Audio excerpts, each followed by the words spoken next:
and started walking past the neighbor's house.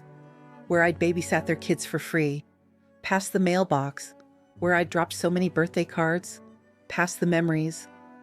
That used to make this place home.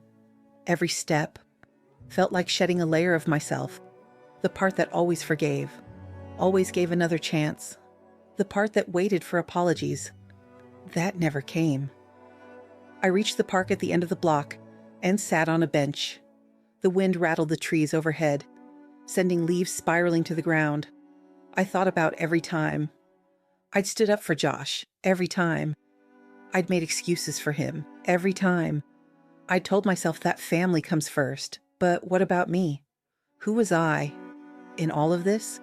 Just the one who paid the bills, the one who set the table and got coffee thrown in her face? A quiet voice in my mind whispered, "You are more than what they make you." And for the first time in a long time, I believed it. I sat on that bench for what felt like hours, letting the wind tangle my hair and the world spin on. Without me, it felt like the first time I'd been truly alone in years. Eventually, I reached into my purse and pulled out the small, worn notebook I kept with me, a place where I scribbled grocery lists, doctor appointments, the occasional prayer. Today, I flipped to a blank page and wrote 3 words. In shaky handwriting, "I'm leaving today." I didn't have a plan, not yet, but I knew this. I wasn't going back to that house. I wasn't going to be the punchline to Lily's tantrum, or the afterthought in Josh's excuses. I looked up at the sky, an endless blue. That felt too big for me. But then I felt something shift. I was done being small. I walked back to the house, my steps slow, but steady. Josh was in the driveway, talking on his phone, pacing like he was negotiating a business deal. When he saw me, he ended the call and hurried over. "Mom, can we talk, please?" His voice was softer now, pleading, like he'd realized something. But I'd realized something too. I shook my head. "I can't do this anymore, Josh. I can't pretend it's okay to be treated like this." He tried to interrupt, but I raised my hand. "I'm not your burden," I said. "I'm not a lesson in patience for your daughter. I'm your mother. And if you can't teach her to respect me, then I won't be here to be disrespected." He looked stunned, like he hadn't expected me to stand up for myself. "Where will you go?" he asked.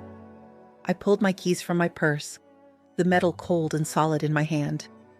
"Somewhere that I'm wanted," I said. "Somewhere that respects me." His eyes darted, searching for the right words. But none came. Lily stood in the doorway, arms folded, a smirk playing at the corners of her mouth. She thought she'd won, but she hadn't. I turned and walked to my car, an old sedan with more miles than paint left. I opened the door and slid inside, letting the engine roar to life, like a heartbeat finally set free. As I pulled away from the curb, I saw Josh standing there, mouth open, helpless. Lily next to him, confusion on her face for the first time in years. I didn't feel sorry for them. I felt sorry for the woman I used to be, the one who stayed, who accepted apologies that never came, who kept setting a place at the table that no one ever filled. I wasn't that woman anymore. As I drove, the city blurred around me. Familiar streets gave way to highways. Highways gave way to long stretches of open road. Every mile felt like shedding another layer of pain, another piece of the role they'd assigned me. Somewhere around mile 50, I realized I wasn't running away from them. I was running toward me, and that, finally, felt like the beginning of something real. The motel room I landed in smelled like old cigarette smoke and desperation, faded floral curtains, a carpet with more stains than color, but it was mine, at least for the night. I locked the door behind me and collapsed onto the bed, staring at the ceiling fan. That creaked with every slow rotation. I couldn't sleep. Every time I closed my eyes, I saw Lily's face, smug, victorious, and Josh's mouth opening and closing like a fish, helpless to stop the damage he'd done. I thought I'd feel free when I left. But freedom felt heavy tonight. At dawn, I got up and made myself a cup of motel coffee. Bitter, cheap, but warm. I opened my phone, not to call anyone, but to look at the photos that still lived there. Josh at his 5th birthday party, cake smeared across his cheeks, Lily as a newborn, eyes bright, like a promise. Me and my late husband Bill, smiling in the sunshine. On a beach trip I thought would last forever. Tears blurred my vision. I missed them. I missed the idea of family, even if I'd never really had it. A knock at the door startled me, cautious. I peeked through the peephole. Josh. His hair disheveled, his eyes red-rimmed, like he hadn't slept either. "Mom?" he called softly. "Can I come in?" I opened the door a crack. He stood there, holding Lily by the hand. She looked different this morning. Not smug, not smirking, just scared. "Lily wanted to say sorry," he said, his voice cracking. I didn't say anything. Lily stepped forward, her lips trembling. "Grandma, I'm sorry. I didn't mean to be so mean. Daddy told me you were going to live with us forever, and I got scared." Her eyes met mine. "I was scared you'd take my daddy away from me."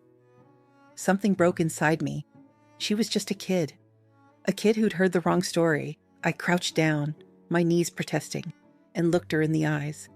"Honey," I said, my voice shaking, "I never wanted to take your daddy. I only wanted to be part of the family." She reached for my hand, and for a second, I thought about hugging her. But Josh interrupted. "Mom, please. I didn't know how bad it had gotten. I should have done more." I stood up slowly, holding Lily's hand for just a moment before letting it go. "Josh," I said, voice trembling but firm, "you didn't see because you didn't want to. You let your daughter think I was the enemy because it was easier than standing up for me." His face fell, eyes closing, as if in pain. "But I'm not your burden, Josh. I'm not your lesson in patience or your live-in babysitter. I'm your mother, and you forgot that." I took a deep breath, tears streaming down my cheeks. Lily started crying too, hiding her face in Josh's leg. "I love you both," I said, voice breaking, "but I love myself enough to know when I'm not wanted." Josh reached for me, but I stepped back. "You're going to have to teach her respect, Josh, because I'm not coming back until you do." I closed the door, my hands shaking, and leaned against it, listening to their muffled voices fade down the hallway. It wasn't the ending I'd hoped for, but it was the ending I needed. In that quiet room, I realized I hadn't just walked away from them, I'd walked towards something better. And even though my heart ached, I knew that sometimes the hardest goodbyes are the ones that save us. The morning after that final goodbye, I woke up in the motel room, feeling lighter. Not because everything was fixed, no, far from it, but because, for the first time in years, I'd chosen myself over people who only saw me as a stepping stone. I took a long shower, letting the water wash away the tears and the regret. I packed my things, folding my clothes neatly into the small suitcase I'd carried with me since I left home. The motel lobby was quiet, just the soft hum of the vending machine and the smell of stale coffee. Doreen from the housing board had left me a voicemail the night before. "I found a place for you, Mary, a cozy senior apartment near the community center. It's yours if you want it." I smiled. For the first time in weeks, I felt like I had options. I called Doreen back and accepted. The apartment was small, just one bedroom, a tiny balcony that overlooked a strip of grass and a few trees. But it was perfect. It was quiet. It was mine. No locked fridges, no whispered conversations, no guilt trips, just space to breathe. I set my suitcase down and stood in the middle of the living room, listening to the silence. It was the kind of silence that didn't hurt anymore. I hung up the photo of Bill by the window, our wedding day. His smile so wide, it could light up the whole room. I whispered, "We made it, Bill. We finally made it. I brewed myself a cup of tea, sat on the balcony, and watched the sunrise. The warmth of the morning air felt like a promise of something new. My phone buzzed with messages: Josh, Lily, even old friends from church. I didn't read them. Instead, I picked up my pen and started writing in my journal, just for me. I wrote, "Today I chose myself," and I meant it. For the first time in a long time, I felt strong. I felt like the person I'd been before life wore me down. And maybe, just maybe, that was enough. A week later, I sat on my new balcony, sipping tea and watching the sunset, when my phone buzzed. It was a message from Lily, the same granddaughter, who had thrown coffee on me.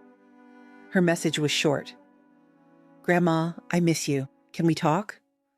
I stared at the screen, feeling the weight of the words. After everything, after the betrayal, the lies, the tears, she wanted to talk. Part of me wanted to delete the message, to let the silence answer for me. But then I remembered the small girl who used to pick dandelions and bring them to me in a paper cup. I replied, "Maybe, but not today." I put the phone down and took another sip of tea. The sun dipped lower, painting the sky in soft oranges and pinks, and I thought about everything that had happened. The heartbreak, the manipulation, the moment I realized I'd been nothing more than an accessory in their lives. I thought about Josh's dismissive smile, Lily's careless cruelty, and the way I'd allowed myself to be erased, bit by bit, until I was nothing but a burden. In their eyes. Not anymore. In the distance. The church bells rang, marking the hour. I let the sound wash over me, a reminder that time keeps moving forward. Even when our hearts feel stuck, I stood up, feeling the strength in my legs, in my heart. The next time Lily reached out, maybe I'd be ready to talk. Maybe I wouldn't, because now, for the first time, the choice was mine. No more being the easy target, no more being the silent witness. To my own erasure, I picked up the pen again and wrote, "I am more than what they made me." The words glowed in the fading light, a promise to myself. I didn't need their permission to heal. I didn't need their approval to be free. I just needed the quiet strength to keep going. And as the last light faded, I closed the journal and whispered into the dusk, "No more." The silence felt like a friend now, and I smiled.